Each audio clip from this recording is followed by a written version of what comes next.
This will be a busy few days in the race for president as 3 Republican candidates are set to announce their campaigns. Former New Jersey Governor Chris Christie is planning to launch his second run for the White House tonight in New Hampshire.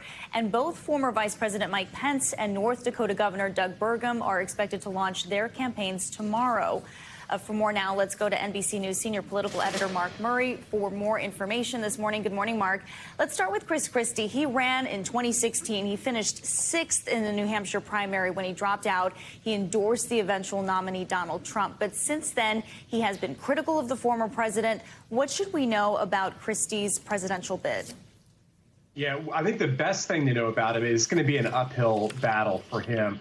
A recent Monmouth poll found that just 21% of Republican voters have a favorable view of the former New Jersey governor versus 70% who have an unfavorable view. That was the worst score that any Republican in the field or prospective Republican ended up having, according to that Monmouth poll. As you also ended up mentioning, he ended up finishing in 6th place in New Hampshire in 2016. But Chris Christie believes that the best way to stop Donald Trump from being the Republican nominee is by running and taking him on. It will be a crowded Republican presidential primary.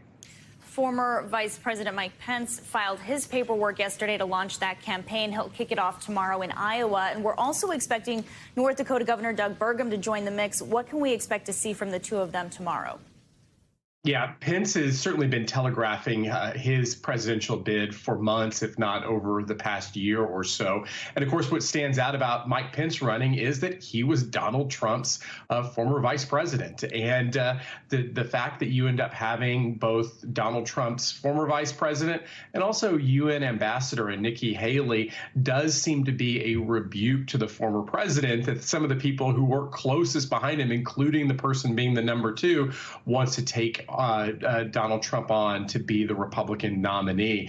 As for Doug Burgum, even a lot of longtime political observers, he's not a well-known name, but he will be getting into the race on Wednesday. And you add it all up, and we have the makings of what will be a very, very crowded Republican field as we head into Iowa and New Hampshire, which are just months away.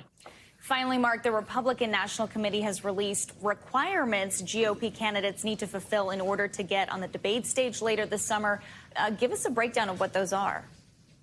Yeah, and these debate requirements, we talk about what will be a very, very big Republican field, but these requirements could actually kind of keep the stage quite small. And so on the top of the list, you have to have at least 1% in 3 qualifying national polls. You have to raise money from at least 40,000 unique donors. And then you have to sign a loyalty pledge that you will stand behind the Republican nominee, no matter who it is. That 40,000 donor might be a heavy lift for some of these entrants into the Republican race. And then, of course, even Donald Trump has actually not indicated whether he would end up signing that loyalty pledge. So we have to wait and see not only who the remaining figures in this Republican race are, but who end up making the debate stage and who qualify it for it.